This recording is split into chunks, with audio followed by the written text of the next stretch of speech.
This is Regrettable Recaps, and I'm Rigatoni Jack. Today I will be walking around the city of Los Santos in Grand Theft Auto 5 while reading a collection of regrettable recaps for you. Then, I will read a series of Today I F'd Up stories that stick to the theme of today's episode. Let's begin. Doctors, why did you lie to your patient? I'll never forget the day she came into the ER. The chart just said multiple medical problems. Usually that means something like diabetes or strange blood test results. Nothing could have prepared me for what I saw when I walked into room 15. At first, I thought she was dead. She looked like a skeleton, like those awful pictures from concentration camps. Then her eyes moved and looked right at me. Her body was all twisted up and her jaw was stuck open. The smell hit me then, rotting flesh, decay, and bodily fluids. I tried not to gag. I went to put a blood pressure cuff on her arm, but her skin just flaked off in my hands. I couldn't help it. I gagged. The doctor started to take off her clothes to examine her. Her feet were black all the way to her ankles. Her hip bones poked through her skin, and they were black too. The skin on her ribs was gone, leaving oozing muscles. Her calves were swollen so much the skin was splitting open. When I took off her diaper, there was poop everywhere. But the worst was when the doctor removed the bandage on her lower back. Her tailbone was sticking out, and it was black as coal. The skin around it had turned into a black, liquidy goo. The smell was like nothing I've ever experienced. I can't even describe it. The doctor lied and told her family I would clean her up for surgery, but no surgeon would operate on her like that. To be honest, I had no clue how to clean dead bone and melted skin. They don't teach you that in nursing school. When I tried to clean her back, the skin just oozed all over the bed. It took everything I had not to lose it right there. After, I had to hide in the supply closet and cry for a minute. I never knew a person could be that sick and still be alive. I think about her sometimes and wonder how she ended up like that. It still breaks my heart. Before delving into the next regrettable recap, please remember to like and subscribe if you would like us to create more of this content. Thank you. Story 2. I wasn't the doctor in this story, I was the patient. I was riding my bike to work when a car hit me from the side. Then a truck ran over me from behind. My right thigh bone broke into pieces. It shattered my hip and pushed bone fragments into my insides. The last thing I remember before surgery was the surgeon telling me everything would be okay. He said it was all routine, but I didn't wake up for a whole month after that. When I finally woke up, my entire left leg was gone. Most of the muscle in my right leg was missing too. I was so weak I could barely move. I couldn't talk because there was a tube in my throat. I wasn't even sure what was real because of what happened to me while I was in the coma. Lots of doctors came to see me. They kept telling me I should be dead. They said it was crazy that I survived. Over and over they told me the odds were completely against me living through it. But my surgeon never said anything like that. He always kept saying he was going to get me through it. His attitude really helped me when I had to go back to the operating room a few more times. For 4 years, I kind of ignored the people who made a big deal about me surviving. I tried to have the same attitude as my bone doctor. Then I fell in love with a woman who works in medicine. I trusted her enough to let her read my hospital records. I had never read them myself because there was so much paperwork. She started crying and couldn't read anymore. She told me the first part of my time in the hospital had the kind of notes you usually see in the morgue. She said when they cut me open, pieces of my hip bone fell out. I asked her to stop there. She won't read any more of it, and I don't want to know any more either. Now I know my doctor has an amazing poker face. Story 3. I was just a medical student on my first day in the emergency room. I didn't know much about actual medicine yet, just stuff like the Krebs cycle that we learned in class. I was waiting outside the triage room to ask the nurse a question, feeling like the most clueless person there. Suddenly, a young man came up to me. He seemed really apologetic for bothering me. He said he didn't want to skip the line or anything, but he just wanted to check if his issue could wait for triage. Then he unwrapped a towel from his hand and showed me his thumb.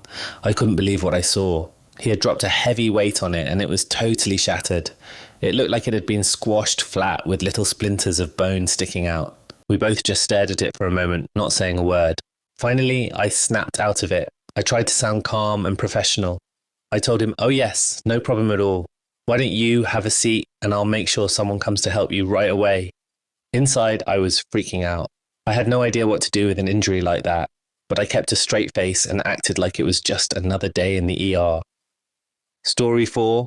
When I was in dental school, I had an emergency patient come in. She was around 55 years old and complained that her gums were hurting. I took a look in her mouth and couldn't believe what I saw. There was a huge buildup of hardened plaque called a calculus bridge behind her bottom front teeth. She only had about 3 teeth left on the bottom, but they were all connected by this whitish-brown lump of mineral deposits. It was the size of a golf ball. It turned out she had never gotten her teeth cleaned professionally, not even once in her entire life. I ended up doing an emergency cleaning for her right then and there. Afterwards, she was amazed at how much better she could speak. Her teeth had been getting in the way of her tongue. Of course, I tried to act like it was just a routine procedure. But the truth is, in all my years as a dentist since then, I've never seen a case that bad again. So please, everyone, get your teeth cleaned regularly. Even if you can't afford to go every 6 months, once a year or every other year is way better than never. You don't want to end up with a calculus bridge in your mouth. Trust me, your teeth and gums will thank you. And so will your dentist. We love seeing healthy smiles, not golf ball-sized lumps of plaque. Story 5. I had just finished seeing an 18-year-old patient for a routine visit. I thought we were done, but as he was about to leave, he turned back to me. I could see the fear and shame in his eyes. "Doc, I need your advice," he said, his voice shaking. "I'm having sex with my mother." I felt my heart drop into my stomach. I wanted to shout, "Oh my God!" But I didn't. Instead, I took a deep breath and said calmly, "This isn't the first time someone has told me this." That was a lie. I had never heard anything like this before, but I could see the desperation on his face. He needed to know he wasn't alone. As we talked more, the story came out. His mother had started the abuse. He knew it was wrong, but he didn't know how to make it stop. He was terrified and felt trapped. The one person who should have protected him was the one hurting him the most. My heart broke for him, but I knew I had to stay strong and professional. I told him that he was brave for speaking up, that none of this was his fault, and that there was hope. Story 6. As an EMT, I've seen a lot of crazy things, but nothing could have prepared me for the call we got about a possible overdose. When my partner and I arrived at the house, we found 3 firefighters and a police officer struggling to hold down a man on the floor. He was naked from the waist down and thrashing around like crazy. "Quick, get him on the gurney," they yelled at us. "He's out of control." We soon found out why. Turns out the guy had smoked something he thought was regular weed, but it was laced with some nasty stuff, probably PCP.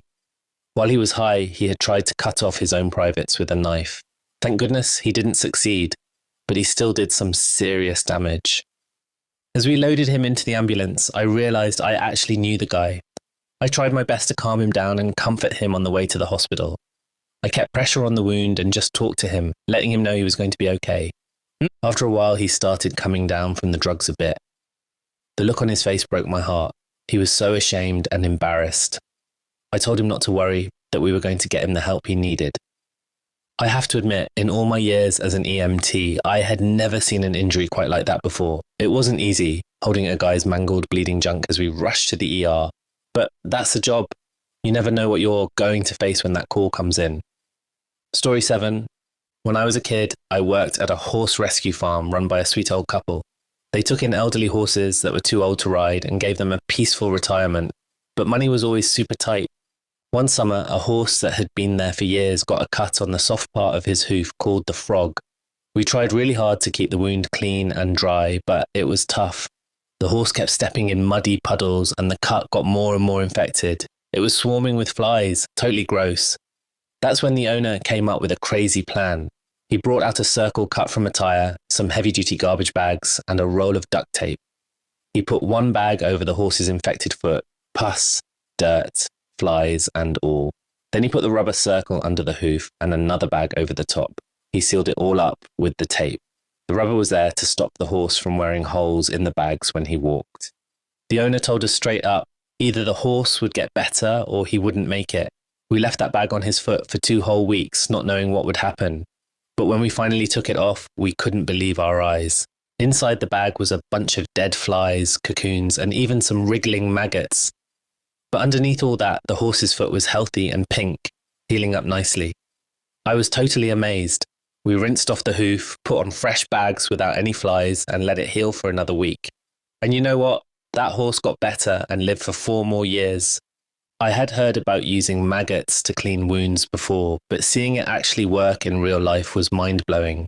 Those little bugs munched away all the dead, infected tissue and left behind clean, healthy flesh. It's kind of gross to think about, but it saved that horse's life. Story 8. A young mom brought her baby in because the little one had been throwing up. As I was getting ready to weigh the infant, I noticed a really strong smell, like bug spray. I asked the mother about it, thinking maybe she had sprayed something nearby. Her answer blew my mind. "Oh, a cockroach crawled into her mouth, so I sprayed a little Raid in there," she said, as casually as if she was talking about the weather. I couldn't believe my ears. She had sprayed insecticide straight into her baby's mouth. I had to act fast. Immediately, I called the police and Child Protective Services. We assigned a special nurse to watch over the baby and the mother constantly. It was a tense few hours as we checked the little one over from head to toe. Thankfully, in the end, the baby was okay. She was released into the care of her grandmother, so I knew she would be safe. I'm not sure what happened to the mother after that. The crazy thing is, I don't think the mom meant to hurt her child. She seemed more clueless than cruel. Like she honestly didn't realize that spraying poison into a baby's mouth was a terrible, dangerous idea. Story 9. I'll never forget the day I treated this lady who came into our clinic. You see, a lot of the people we help don't have insurance, and they work really tough jobs. Many of them smoke cigarettes and don't take care of their diabetes like they should. Because of this, we often see what happens when diseases go untreated for a long time. It's not pretty. This particular lady had a huge area on her lower back that was just rotten. Usually you can tell something is wrong because it smells awful and the skin turns a sickly purplish black colour. But this was worse than anything I'd ever seen. Her back had these big pockets of dead tissue that went all the way down to the fat and muscle underneath. It looked like a sponge with huge holes, and each hole was filled to the brim with this disgusting pus. The stench was so bad I thought I might pass out. Here's the really gross part. Every time we cleaned out one of these pockets, we'd stick a finger in to see how deep it went. And every single time we'd find another pocket of pus hiding underneath. The smell just kept getting worse and worse. In the end, this poor lady lost almost all the skin on her lower back. We could even see her muscle and bone in some spots. We put a big wound vacuum on it to try to help it heal, but she was in such bad shape that we had to send her to a special hospital. Even after she left, I couldn't get that awful smell out of my nose for the longest time. It's cases like this that really stick with you as a doctor. It's heartbreaking to see what can happen when people don't have access to proper medical care, but it also makes you appreciate your own health and realize how important it is to take care of yourself. Story 10. This patient came in with a stomach bleed and something called a small bowel obstruction. Basically, his stomach was all swollen and hard because stuff couldn't pass through his intestines like it should. We knew we had to put in this special tube called an NG tube. It goes up your nose and down into your stomach to drain out all the gunk that's building up. So I start inserting the tube, right? And as soon as it hits the back of this guy's throat, all hell breaks loose. He starts projectile vomiting like something out of a horror movie. I'm talking dark, half-digested blood spraying everywhere. On him, on the bed, on the walls, even on the floor. It was like a scene straight out of The Exorcist. I had to jump out of the way to avoid getting drenched in this nasty stuff. The worst part? He couldn't stop. For almost 10 whole minutes, he kept hurling while we're desperately trying to get this tube where it needs to go. Finally, we get it in place, and immediately it starts sucking out this black sludge. We're talking like 3 whole litres of old, digested blood. It was unbelievable. The poor patient was so embarrassed, but we had to play it cool. We were like, "Oh, don't worry about it. Lots of people throw up during this procedure. We'll just grab some towels and get you all cleaned up."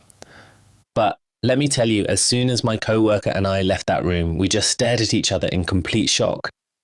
We couldn't believe what we had just witnessed. It was hands down one of the most unforgettable moments of my medical career. Story 11. It all started way back in 2000 when I was just a young buck playing soccer. I noticed this little patch of irritated skin under my arm, but I figured it was no big deal and would go away on its own. Boy, was I wrong. Over time, this thing started to grow and morph into something straight out of a science fiction movie. It turned into this circular cluster of what looks like hundreds of tiny skin tags all smushed together. It was about 2 inches wide and just looked wrong. I decided to go see my doctor, hoping he could shed some light on this bizarre growth. But when I showed it to him, he looked just as baffled as I felt. He scratched his head and referred me to a specialist, probably hoping to pass the buck. So I went to see this specialist, thinking surely they'll know what's going on. Nope. The look on his face when he examined my armpit was a mix of confusion and fascination. Before I knew it, 4 more doctors came parading into the room, all eager to get a peek at my freaky skin tag colony. They snapped a bunch of photos and told me point blank that they had never seen anything like it before. They couldn't even offer me any medication. All they could do was shrug their shoulders and tell me they'd keep an eye on it. Real comforting, right? But wait, the story gets even weirder. About a week later, I noticed these little circles forming on the tips of the skin tags. Within a couple of days, they turned into scabs. And then, as if by some bizarre magic, the whole thing just dried up and fell right off my body. Poof, gone. To this day, I still have no idea what that thing was. It was hands down the strangest, most unsettling experience of my life. And let me tell you, having a bunch of puzzled doctors poking and prodding at your armpit doesn't exactly fill you with confidence. Story 12. I took my 3-year-old daughter to the dentist to get a cavity filled. As we were leaving, the dentist warned me to keep an eye on her because sometimes kids chew their gums when they're numb, and it feels strange. On the 30-minute drive home, I kept my daughter busy by talking to her the whole time.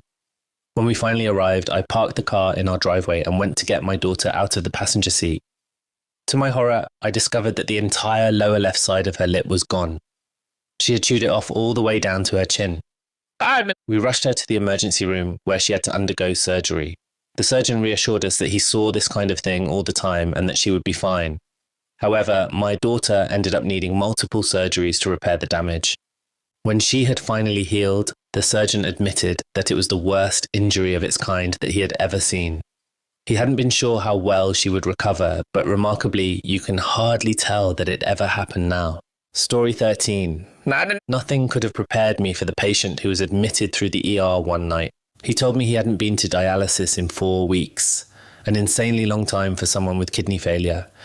Missing just 1 session can leave you feeling sick and swollen, but missing 12, that can kill you. And this guy, he was so swollen. I've never seen a person so full of fluid. He looked like that girl from Willy Wonka who turned into a blueberry, with feet and ankles that were particularly massive. I wasn't sure he'd even survive. Miraculously, after several dialysis sessions, he fully deflated, but he was left with lots of loose, fragile skin that had the texture of an old balloon. One night, he called me to his room saying, "I think my foot is bleeding." He was right. He had slid down towards the bottom of the bed and used his legs to push himself back up, completely shearing away the delicate skin on the bottoms of his feet. There was nothing left but tissue, bone, and so much blood. Panicking, I called a code blue. No part of nursing school or practice had prepared me for an HIV plus patient lying in a rapidly expanding 3-foot-wide puddle of his own blood. I just needed help, and fast. I threw on a gown and gloves and held pressure on his feet with a towel until help arrived. But even they didn't know what to do. We called in the general surgeon, who seemed to think we were exaggerating. He told us to just hold pressure and he'd be there in an hour. We soaked towel after towel until finally the surgeon breezed in. He moved my towel, said, and then reached towards the patient's foot and pulled off a huge softball-sized blood clot. In that moment, time stopped. He held out his hand with the clot, and without thinking, I held out mine too.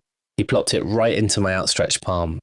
Several things happened at once. I realized I was holding a big, coagulated mass of blood. I started dry heaving. I dropped it on the floor. It splattered.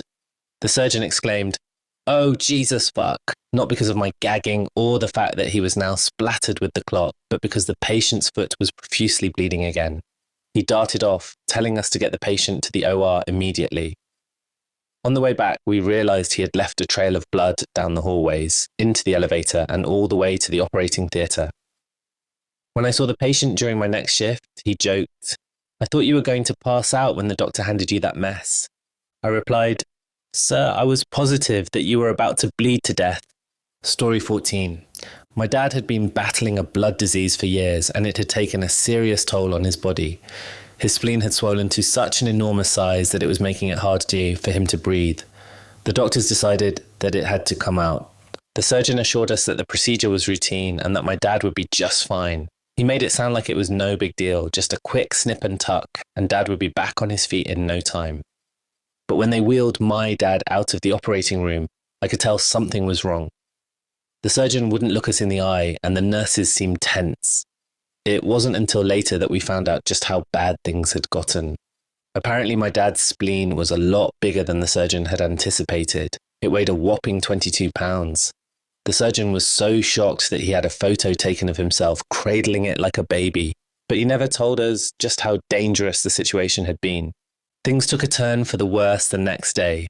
During a routine exam, the doctor put a little pressure on my dad's belly, and his sutures gave out in the most spectacular fashion.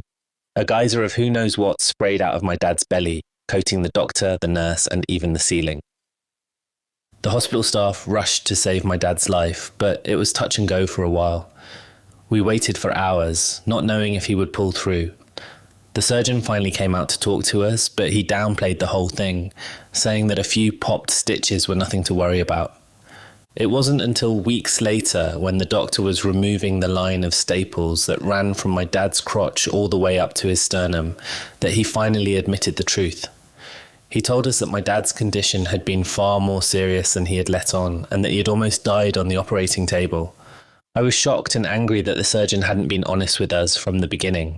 We had trusted him with my dad's life, and he had let us believe that everything was fine when it clearly wasn't.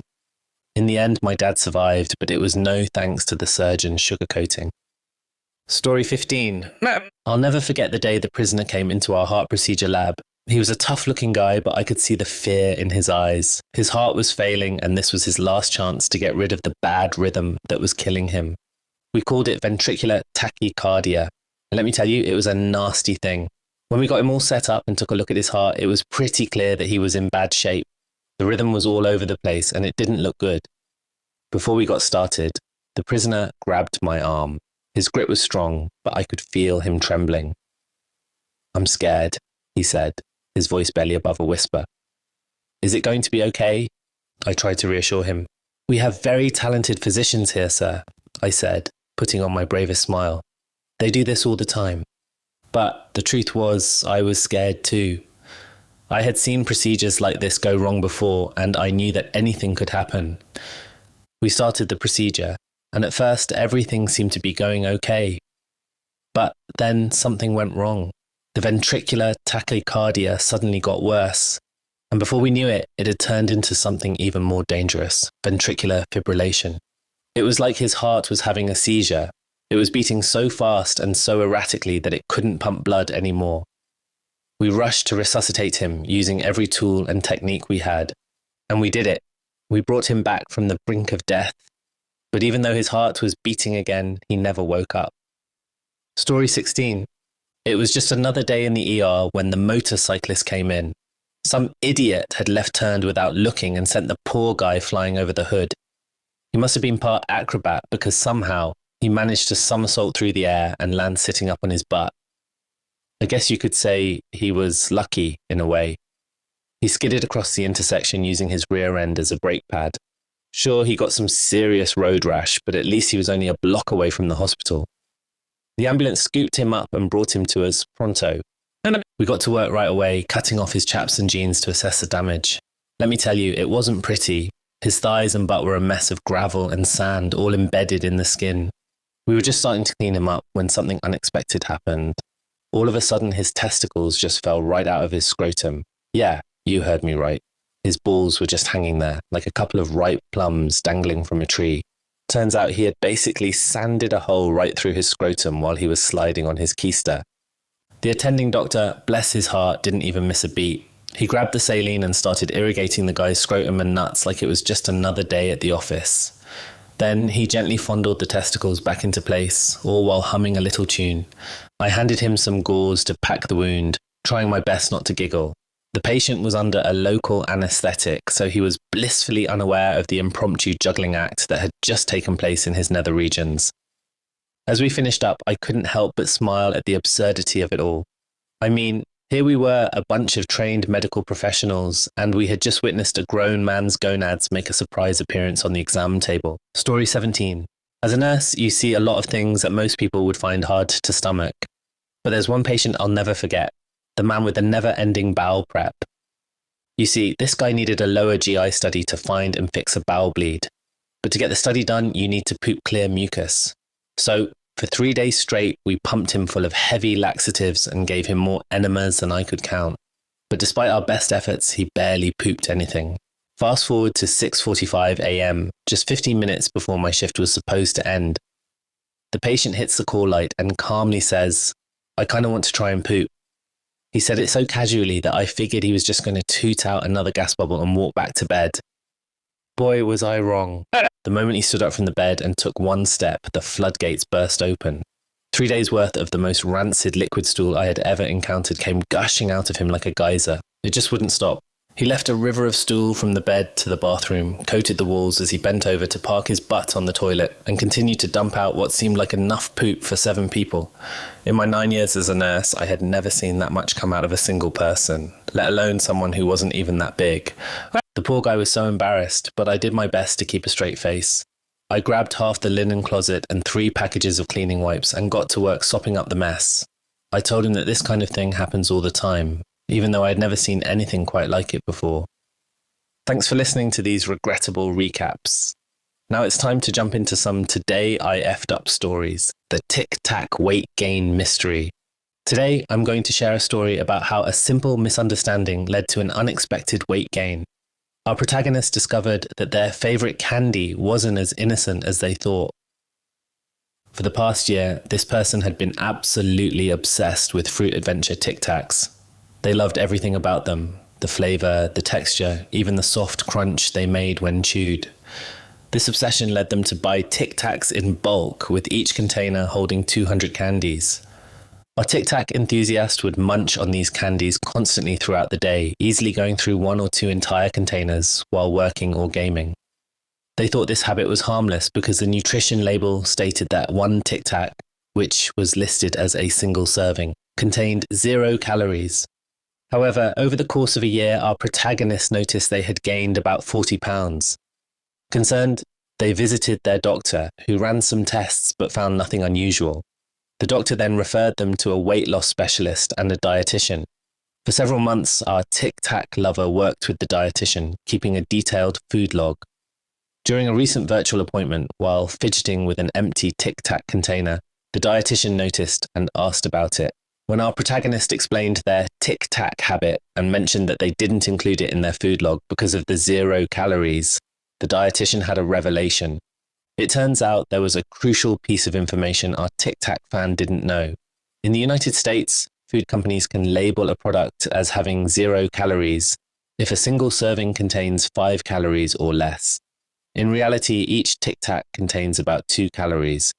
Do the math, and it's shocking. Consuming 1 to 2 containers daily meant our protagonist was unknowingly eating an extra 400 to 800 calories per day just in Tic Tacs. This success, combined with their regular diet, explained the mysterious weight gain. The doctor's appointment joke. Today, I'm going to share a story about how a quick-witted joke at a doctor's appointment led to an awkward moment. This happened a couple of years ago, but it's still fresh in my memory. Picture this. My wife and I are sitting in her OB-GYN's office. She's about to have a procedure done on her uterus, and I'm there for moral support and to help remember all the important details. The doctor finishes explaining the procedure and then drops a bombshell. We won't be able to have sex for 2 weeks after the operation. Now, my wife, being the eternal smartass that she is, turns to me with a mischievous grin and says, "Did you hear that, honey? No sex for 2 weeks." Without missing a beat, I reply, "Okay, but what does your dentist say?" The room goes silent for a moment. My wife's face turns a shade of red I've never seen before, clearly caught off guard and a bit embarrassed. But then, to our surprise, her doctor bursts out laughing. She thought it was hilarious. I'll admit I was pretty proud of my quick comeback, but I also realised that I might have crossed a line with that joke, especially given the setting. In my defence, I'm pretty sure I'd heard that joke somewhere before, which is probably why it popped into my head so quickly. Thankfully, my wife has a great sense of humour. Once we got home and the initial embarrassment wore off, she found it just as funny as I did. We had a good laugh about it, and it's become one of those stories we like to tell at parties. Carefully choosing our audience, of course. My diabetes scare, a tale of miscommunication and medication.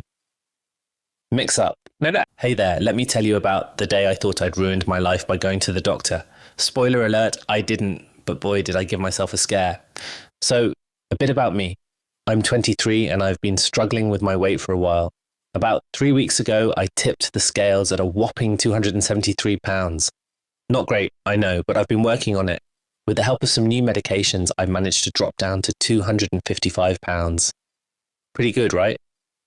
Now, these meds I'm on, one's called Duramine, which basically tells my brain, nah, you're not hungry. And the other is Jardiance. Jardiance does this cool thing where it makes your body pee out excess glucose. Remember that last bit? It's important. Anyway, right around the time I started these meds, I also signed up for a new insurance policy. They wanted me to get some tests done at this clinic I'd never been to before. No big deal, I thought, just a routine checkup. So I show up at this new clinic, they take some blood, I pee in a cup, the usual. But when the doctor calls me in to talk about the results, things get weird.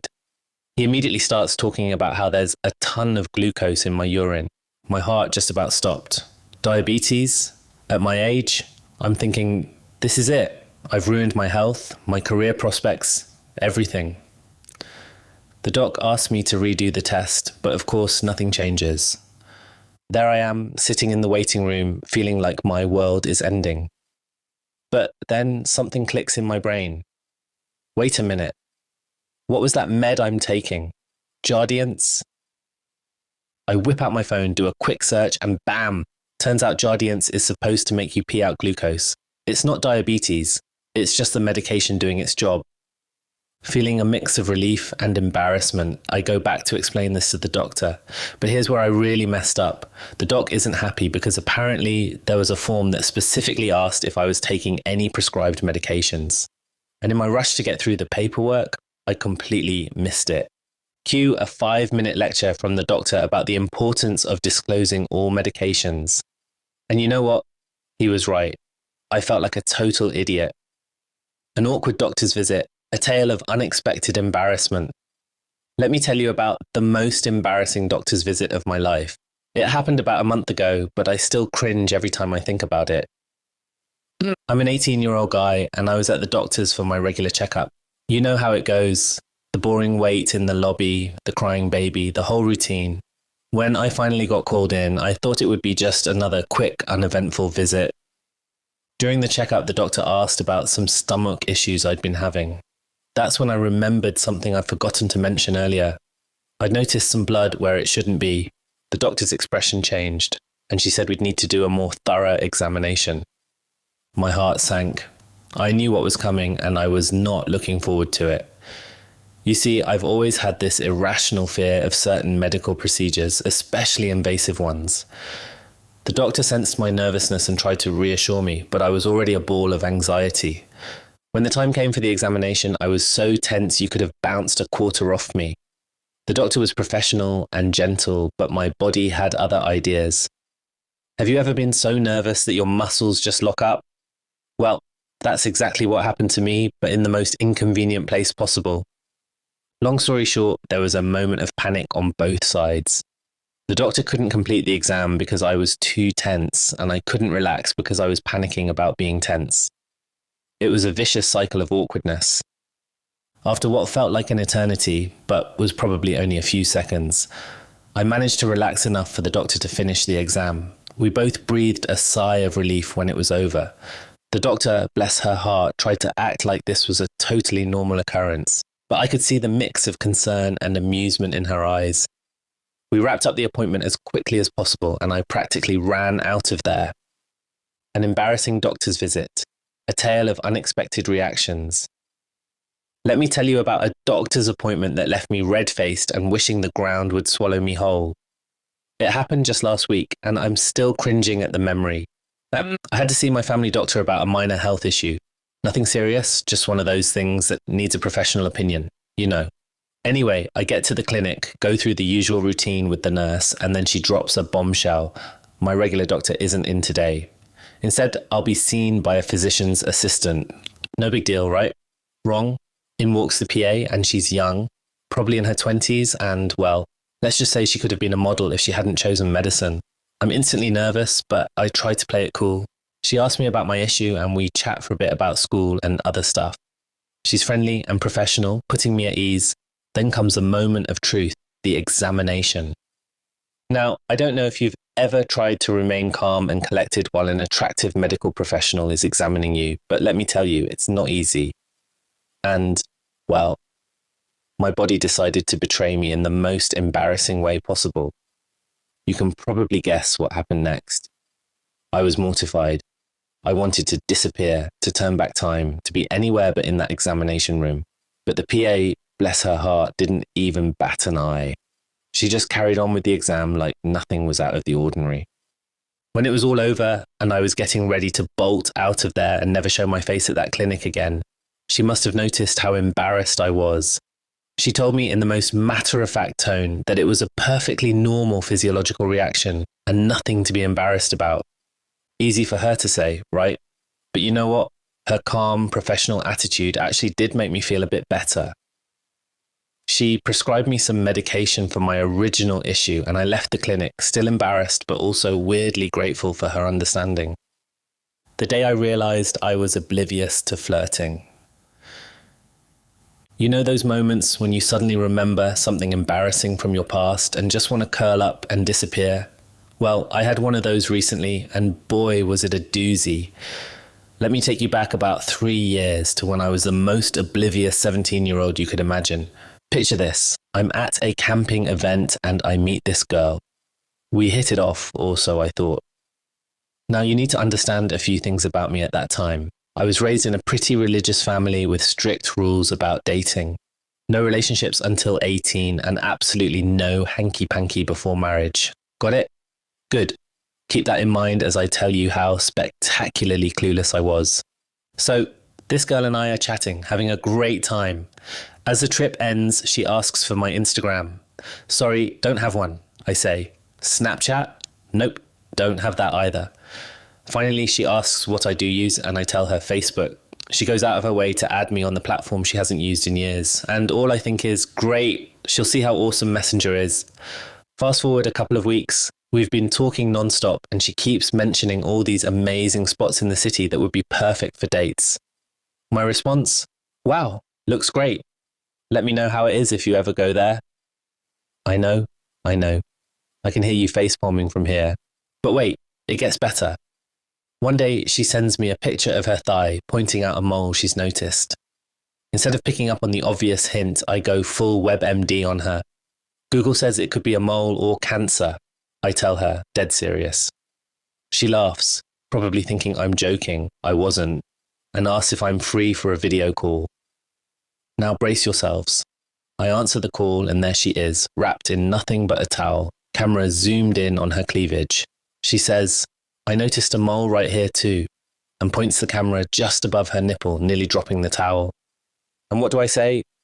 Hate to break it to you, but I'm not a doctor. If you're worried, you should really get that checked out.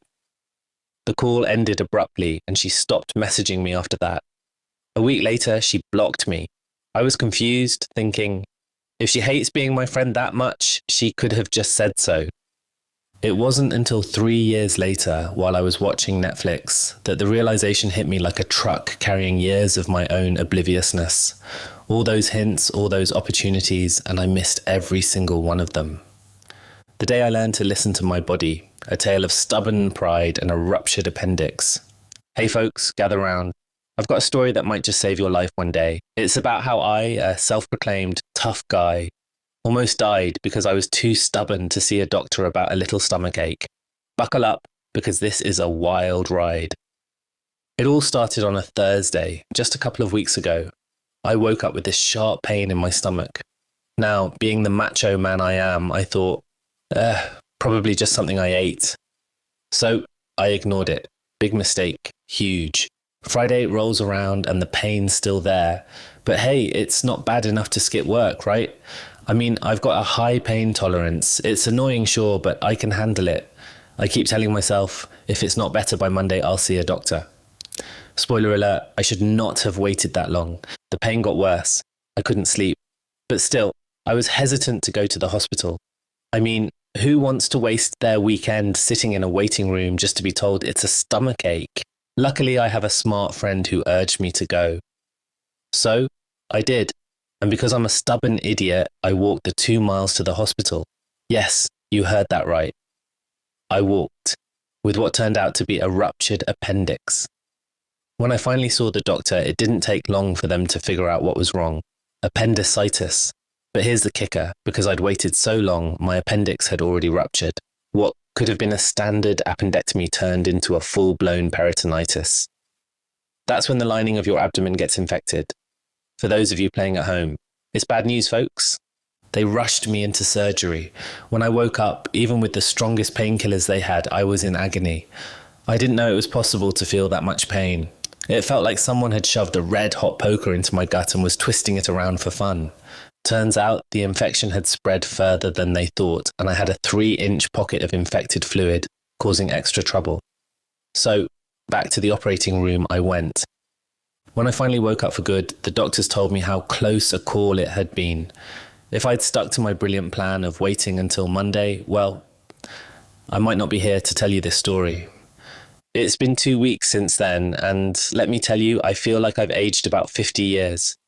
I'm tired all the time. I can't lift anything heavier than a gallon of milk, and even standing up is a challenge. Oh, and sneezing? Terrifying. But I'm getting better, slowly but surely. When a vaccine joke backfires, a tale of misunderstood sarcasm. Let me tell you about the day I learned that sometimes it's better to keep your jokes to yourself, especially in a doctor's office. This happened a few months ago, but I'm still cringing about it. So, a bit of background, my son has autism, specifically what used to be called Asperger's. Because of this, he has a whole team of healthcare professionals, psychiatrists, psychologists, you name it. We decided to get him a new primary care doctor to help coordinate all this care. And there we were, at our first appointment with this new doctor. We'd spent nearly an hour going over my son's medical history, his medications, all that fun stuff. The appointment was wrapping up when the doctor says, well, he can get the Gardasil vaccine today. No. Now, I should mention that I'm on the autism spectrum too. And in my head, I thought I was about to drop the most hilarious piece of sarcasm ever. So I look at the doctor and say, dead serious, oh no, he can't have that. I don't want him to get autism. Cue the crickets. The doctor just stared at me. The silence stretched on for what felt like years. I could practically hear the gears turning in her head as she tried to figure out how to handle this apparent anti-vaxxer in her office. Finally, I couldn't take it anymore. I burst out laughing and tried to assure her I was just kidding. But let me tell you, that awkward chuckle she gave in response, that's the sound of a joke falling flat and shattering into a million pieces. The doctor left the room, and while my son and I were debating whether I'd been offensive, he thought I was hilarious, bless him. In walks a nurse, and this nurse, he's armed with a stack of papers that could probably wallpaper my entire house. This poor guy starts giving us the full lecture on vaccine safety. I'm talking potential risks, benefits, the whole 9 yards. I kept trying to tell him we're not actually anti-vax, that it was just a bad joke, but he was on a mission. He just kept saying, okay, well, I have to tell you this, in a tone that screamed, the doctor told me to give you the full spiel, and by God, I'm going to do it. 15 minutes, 15 long minutes of vaccine information for my already fully vaccinated kid, all because I couldn't resist making a sarcastic comment. The silver lining? The nurse who actually gave my son the Gardasil vaccine was amazing. For the first time ever, my kid got a shot without crying or trying to fight everyone in the room. Nurse Pete, if you're out there, you're a hero. The day my pastor made me look like a drug mule, a tale of kidney stones and undigested penne. Folks, let me tell you about the night I accidentally convinced a hospital that I was a drug mule, all because I didn't chew my pasta properly. Buckle up, because this is a wild ride. It all started when my wife wasn't feeling well, so I decided to cook dinner. I whipped up some delicious penne pasta with sausage, which I practically inhaled because it was so good. Little did I know that pasta was about to cause me a world of trouble. Shortly after dinner, I was hit with the most excruciating lower back pain you can imagine. We're talking curled up on the floor, wanting to cry level of pain. Having had kidney stones before, I had a pretty good idea of what was happening. My saint of a wife drove me to the hospital, where I limped into the ER. Picture this. I'm in so much pain that I'm vomiting in the lobby and collapsing on the floor. It felt like someone was stabbing me in the back with a hot, serrated knife while simultaneously crushing my testicles in a vice. Not my finest moment, I'll tell you that. Finally, they got me into a room. The nurse practitioner confirmed my suspicion.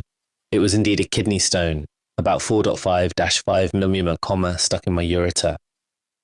For those of you playing at home, the human ureter is only about 5 mm in diameter. So yeah, it was a tight squeeze. They hooked me up with some sweet, sweet pain meds, which took the edge off.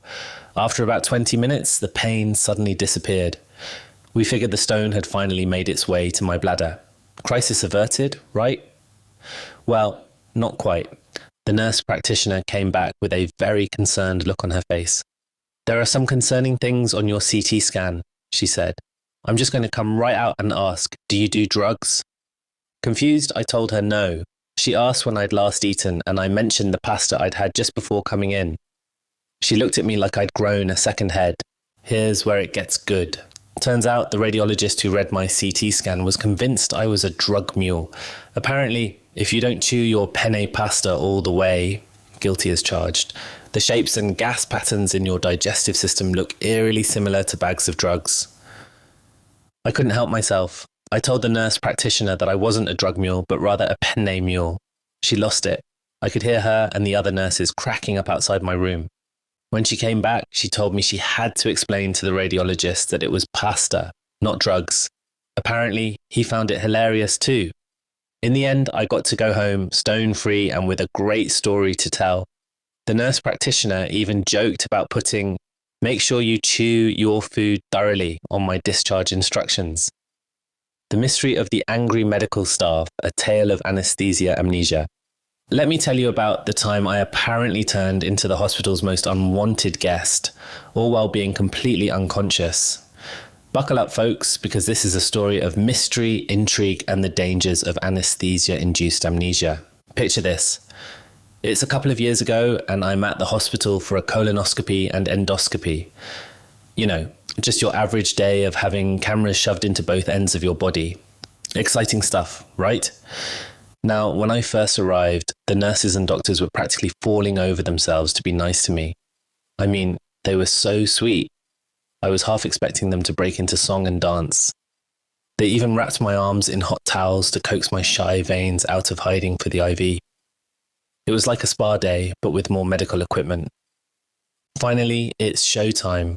They wheel me into the procedure room, spray something in my throat that probably tastes like regret, and stick this contraption in my mouth that makes me feel like a car at a mechanic's. Then comes the fun part. They tell me to count backward from 10. 10, 9, 8, 7. And that's all she wrote, folks. I was out like a light. Now, here's where things get interesting. I wake up and suddenly it's like I'm in a completely different hospital. Remember those nice caring staff members? Gone, replaced by a bunch of people who looked at me like I'd just told them I was planning to perform my own surgery next time. The doctor? Cold as ice. The nurses? They were giving me looks that could curdle milk. It was like I'd gone from favourite patient to public enemy number one, all while being unconscious. And the kicker? I have absolutely no idea what I did or said to deserve this treatment. Did I confess to a crime? Did I insult someone's mother? Did I try to perform an impromptu musical number using medical instruments as props? Your guess is as good as mine. So all I know is that I must have been quite the handful coming out of anesthesia. Maybe I yelled. Maybe I sang. Maybe I tried to escape thinking I was in an alien abduction scenario. Who knows? Certainly not me. So, to all the medical professionals out there who've had to deal with post-anesthesia me, I'm sorry. I'm sorry for whatever I did or said that turned me from darling patient to persona non grata. I promise in my conscious state, I'm much more agreeable. And to anyone out there about to go under anesthesia, remember this. What happens under anesthesia stays under anesthesia, except for the grudges held by the medical staff. those apparently are wide awake and ready to judge. When agreeing with the doctor backfires, a tale of good intentions gone wrong. Folks, let me tell you about the day I learned that sometimes, even when you think you're being helpful, you can end up putting your foot so far in your mouth you can taste your kneecap. It's a story of good intentions, misunderstandings, and the dangers of discussing weight with your significant other. So, my girlfriend had been dealing with some knee pain for a few weeks. Nothing too serious, I thought. She got some painkillers, they seemed to help, and I figured that was that. Boy, was I wrong. One day she comes to me and says her doctor suggested her knee pain might be related to her weight. Now, I should mention that we'd both put on a few pounds over the past year. You know how it is. Too much Netflix and chill, not enough salad and treadmill. Being the supportive boyfriend I thought I was, I decided to share my own experience. You see, I'd been hitting the gym for a few months and lost some weight. My acid reflux had disappeared and I was feeling great. So I thought, hey, why not suggest she try working out too? Big mistake. Huge. The moment those words left my mouth, it was like I'd flipped a switch. My girlfriend went from calm to furious in about half a second flat. She started yelling that I was calling her fat, that I was siding with a doctor who was ignoring her real problem, that I didn't care about her health and only wanted her to be hot. Now, let me be clear, none of that was true. I was just trying to be helpful. In my mind, I was agreeing with a medical professional and offering a solution that had worked for me. But apparently, in her mind, I was auditioning for the role of world's biggest jerk. Before I knew it, she was telling me she didn't want to see me anymore. Just like that, our relationship was over, all because I suggested she try the doctor's advice. I'll be honest, I wasn't sad, I was just confused. How did we get from maybe try working out to, you're a shallow jerk who doesn't care about me? It was like watching a movie where someone trips over a pebble and somehow ends up causing an alien invasion. So, what's the moral of this story, folks? Well, for starters, maybe think twice before agreeing with your partner's doctor, especially when it comes to weight. And if you do decide to wade into those dangerous waters, maybe wear some verbal body armor first. But more importantly, remember that sometimes, even when you have the best intentions, your words can be misinterpreted. Communication is tricky, and topics like health and weight can be incredibly sensitive. The accidental academic speedrun, how I stumbled into a fast-track doctorate. Folks, gather around because I've got a tale that will make you think twice about clicking buttons without reading the fine print. It's the story of how I accidentally signed up for the academic equivalent of running a marathon at sprint speed and somehow lived to tell the tale. Picture this. It's January and I'm feeling all bright-eyed and bushy-tailed, ready to start my doctorate. I click that registration button, thinking I'm in for the usual 3 to 5 year academic slog. Little did I know I'd just signed myself up for the Fast and Furious PhD edition. At first, things seemed, well, tough but manageable. But then, faster than you can say peer-reviewed journal, the workload went from 0 to 60. We're talking hundreds of pages of reading each week, papers long enough to wallpaper my entire house, and instructors casually mentioning that we should expect to spend 20 hours per week on each class. Each class, folks. I started to think I'd accidentally enrolled in a time management course disguised as a doctorate. By the second quarter, my life had turned into a scene from a psychological thriller. I was falling behind at work, couldn't remember the last time I'd done laundry, and my mental health, let's just say it took a nosedive off the deep end. Some days, brushing my teeth felt like climbing Mount Everest. But here's where the real hero of this story comes in, my fiancé. This saint of a human being basically turned into a one-person support system. He took over running the household, stayed up late to make sure I woke up at the ungodly hour of 1 a.m. to study, then went to his own job at 5 a.m. We saw each other for about an hour a day, just enough time to remember what each other looked like. And then, just when I thought I couldn't take any more, I get this notification. Turns out I'm almost done with my coursework. I'm graduating in less than a year and a half, not the 3 more years I thought I had left. Now, I'm not sure whether to laugh or cry. On one hand, I'm thrilled that this academic death march is almost over. On the other hand, I realize I put myself through this hell because I clicked the wrong button during registration. It's like I accidentally ordered the extra spicy version of grad school and didn't realize until I'd already burned off my taste buds. My fiancé, bless his heart, is over the moon. He jokes that he should get an honorary doctorate for his role in all this. And you know what? I couldn't agree more. If there was a PhD in supporting your partner through an accidental academic speedrun, he'd graduate with honours. When trusting a doctor goes wrong, a tale of misdiagnosis and perseverance. Let me tell you a story about why it's crucial to trust your gut, both figuratively and literally, when it comes to your health. It's a tale of pain, frustration, and the importance of being your own advocate in the healthcare system. It all started a few weeks ago when I was suddenly hit with a crushing pain in my chest. Now I'm a 20-year-old Latina woman, and like many young people, I thought I was invincible. It'll go away, I told myself. Spoiler alert, it didn't. 20 minutes later, I'm in the worst pain of my life, sweating and vomiting like I'm auditioning for The Exorcist. My friends, bless their hearts, drove me to the ER. Little did I know this was just the beginning of my medical odyssey. After 3 hours of agony in the waiting room, because apparently crushing chest pain isn't concerning enough, I finally see a doctor. This guy, I swear, had all the bedside manner of a cactus. He barely looks at me, doesn't do any tests, and declares, it's just acid reflux. Oh, and he made sure to ask where I was really from, because that's totally relevant medical information, right? Now, my mum, who has clearly seen this movie before, tells me it doesn't sound like acid reflux, and I should get a second opinion. But hey, the doctor said I was fine, so I must be fine, right? Wrong. 2 weeks later, the pain's back with a vengeance. After 8 hours of suffering, because I'm stubborn and thought it would just go away, I drag myself back to the ER. This time, a different doctor actually does some tests, and lo and behold, it's not acid reflux. It's gallstones. Surprise! They send me home with some painkillers that might as well have been Tic Tacs for all the good they did, and tell me to call on Monday to schedule surgery. But my gallbladder had other plans. 12 hours later, I'm back in the ER, feeling like I'm being mauled by a bear from the inside. This time, they finally realise how serious it is. I end up needing 2 surgeries and a 4-day hospital stay. My poor mum had to fly in, rent a car, and get a hotel just to take care of me. I missed a week of college, and I'm pretty sure the medical bills are going to make my parents consider selling a kidney. The Great Milk Spray incident at the eye doctor, a tale of motherhood and mayhem. Let me tell you about the day I accidentally turned an eye exam into a lactation demonstration. It's a story of excitement, chaos, and unexpected dairy projectiles. Picture this. It's been a decade since my last eye appointment, and I'm pumped to finally get some new specs. In a moment of what I thought was brilliant multitasking, I scheduled my 3-year-old son for the same time. My husband came along to wrangle our little tornado, and we brought our 3-month-old daughter because, well, she kind of goes everywhere with us these days.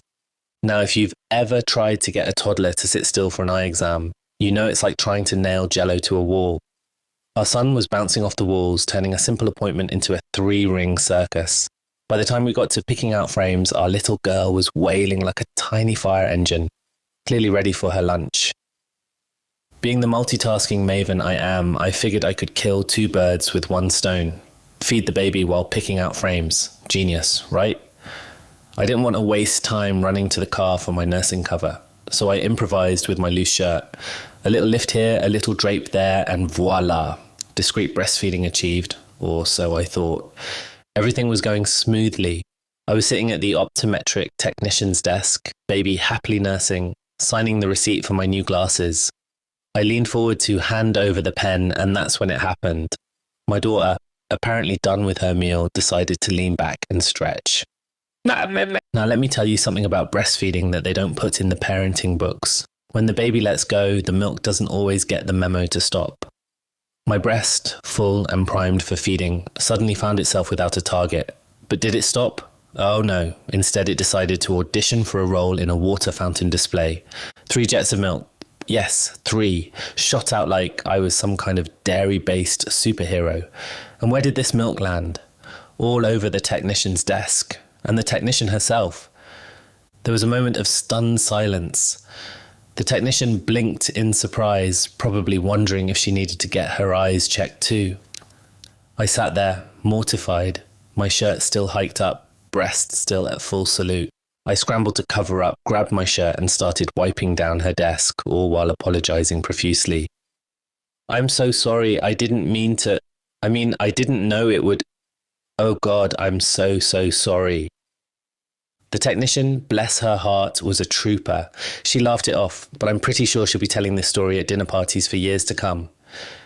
We made a hasty retreat, me still apologising, my husband trying not to laugh, our toddler oblivious to the whole thing, and our daughter looking mighty pleased with herself.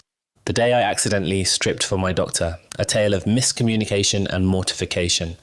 Gather round, folks, because I'm about to tell you a story that'll make you think twice about every word that comes out of a doctor's mouth. This is the tale of how I, a perfectly innocent patient, ended up giving an impromptu striptease at a free clinic. Buckle up, because this is a wild ride of miscommunication and embarrassment. Picture this. It's a few years back and I'm at a free women's clinic for a physical exam. You know, the kind where they basically just check if your spine is as straight as your A's in high school and then clear you for all physical activities. Simple, right? Oh, how wrong I was. After waiting in line for what felt like an eternity, 4 hours to be exact, I finally get my golden ticket, 5 whole minutes with the doctor. I'm sitting on that crinkly paper-covered table, feeling pretty good about life, when in walks this older gentleman with a stethoscope.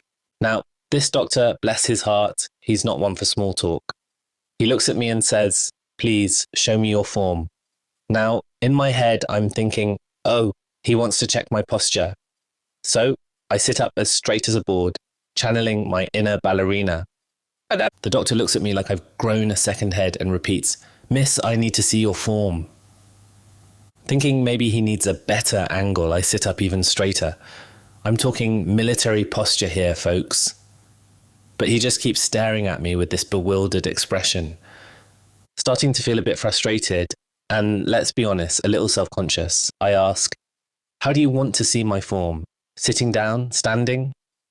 The doctor's face at this point is a mixture of confusion and amusement. He asks one more time to see my form, and that's when my brain short-circuits. In a moment of pure panic and misguided determination to be the best darn patient this clinic has ever seen, I do the unthinkable. I stand up, grab the hem of my shirt, and in one swift motion, I'm standing there in his office shirtless, showing off what I thought was my perfect form. There's a moment of stunned silence. I'm standing there, arms slightly raised, like I'm posing for some bizarre medical pin-up calendar. And then the doctor loses it. He bursts into laughter so hard I thought he might need medical attention himself. Between gasps and chuckles, he manages to squeeze out, "Your papers! I just wanted to see your papers!" Folks, in that moment, I wished the ground would open up and swallow me whole. Turns out, form in doctor speak means paperwork, not take your clothes off and pose like a fitness model. The cherry on top of this mortification sundae, the good doctor informed me, while still wiping tears of laughter from his eyes, that in his 30 years of working at that clinic, no girl had ever stripped for him when he asked to see her form. Needless to say, I never went back to that clinic. I'm pretty sure they have my picture up somewhere with a caption that reads, "Watch out for this one, she's a little too eager to undress."